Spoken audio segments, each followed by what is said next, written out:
Hey everybody, welcome back to Magic Orthodoxy. My name's David, and this is a deck review.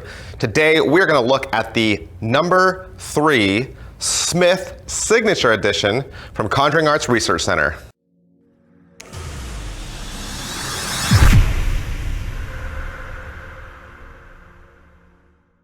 All right, the Smith number 3 Signature deck. What is this? This is the latest and most recent installment in the S.W. Erdnase 1902 series.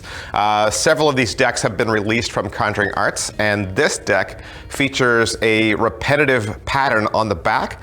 Guy Hollingworth helped design this. It uses some of the illustrations from the famous book Expert at the Card Table by S.W. Erdnase. Now, the signature that you're going to see on the front there of M.D. Smith, he is the artist of the book. And I think a lot of these decks celebrate Erdnase, and this deck is more about the artist who did all the illustrations for the book. That signature was carefully recreated from an old signed copy found at Conjuring Arts Research Center. And if you look through that little cutout there in the front, that's actually the face of the Ace of Spades. And so the Ace of Spades has a rendering of Mr. Smith's face, and the tuck has a die-cut hole so that you can see Mr. Smith when the deck is closed. Front of the tuck case is all done in white. It says Smith number 3 Signature Edition. And there's that die cut there with Mr. Smith's signature down at the bottom. One side says First Quality. The other side has some ad copy about the Expert Playing Card Company out in Taipei. The bottom is blank. The top is blank. The back design is a green foil glass image of the back design of the cards. And the inside tuck flap has a little bit more about S.W. Erdnase and M.D. Smith. That's pretty much everything I can say about this tuck case. Let's take a look at these cards. The back design has a nice thin poker border, and there's that back design done in a very famous green, Erdnase green, with illustrations there up at the top and the bottom as a repeating pattern. So let's talk about how these cards feel. Okay, let's talk about how the cards feel. They are thin, so they are thin cards. When I measure these in the caliper, they come to about 2.77. 2.77 is the same as the choice red and brown decks that were released by Penguin, the Death Head deck and the Gemini Black deck.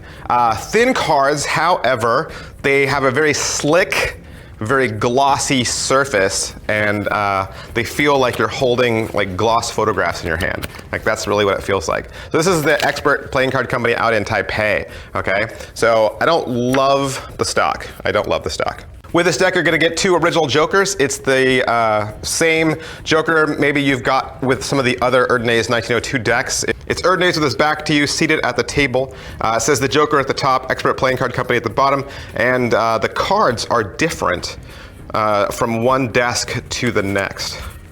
Your Ace of Spades says Smith number 3 Signature Edition up at the top. You have Smith's face there and his signature, and it says Expert Playing Card Company down at the bottom. Your pips and indice cards are going to appear standard. They're standard for Conjuring Arts Research Center, which means they have really tiny indices up in the corner. The font is really small, and then your pips are really big, like they take up the entire surface of the card.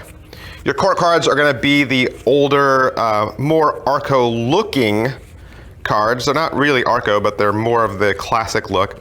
And the same as Conjuring Arts has done in the past, and you'll probably recognize one of their famous kings.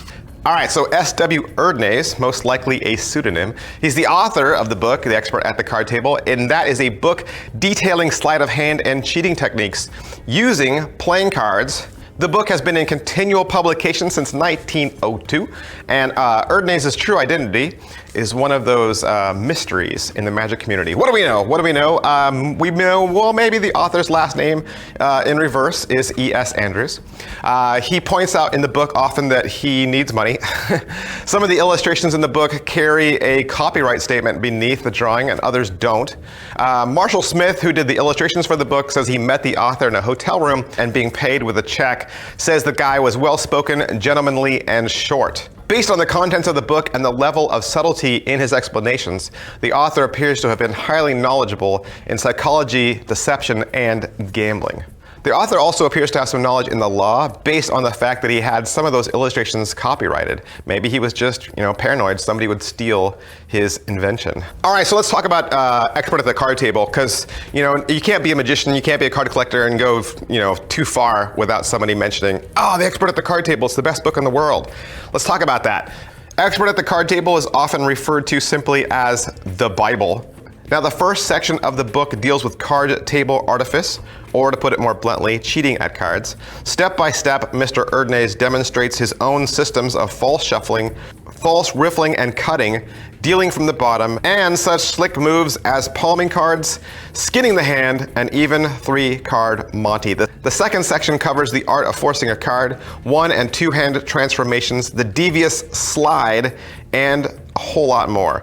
And many card handlers love Erdnase's dazzling section of card tricks, including the acrobatic jacks, the divining rod, the invisible flights, a mind-reading trick, and many others. Personally, I have several copies of this. I would highly recommend some over others because, you know what, reading this feels like you're reading Shakespeare. So if you've ever read Shakespeare for school, it kind of feels like that. I mean, he doesn't talk in King's English, but it does feel like you're reading like one of those older books like Nicholas Nickleby or something that you have to read for school. If you're not really a guy that likes to read books and you find yourself getting lost reading textbooks, you'll get lost reading this. You really will. You'll especially get lost if you read it without a deck of cards in your hand. It's definitely not just an advanced book, it's a difficult book. If you really want this, I would shop around and find one of the books that annotates this or maybe puts it more into just the common speech. I think if you want to get good at cards or cardistry or gambling effects, there's plenty of other books out there written more at either your level or using our vernacular. All right, so that's pretty much everything I can say about the Smith #3 Signature Edition from Conjuring Arts Research Center and Guy Hollingworth. Of course, if you'd like to purchase your own, I would highly recommend you head on down to the Conjuring Arts Research Center website. Thanks, bye.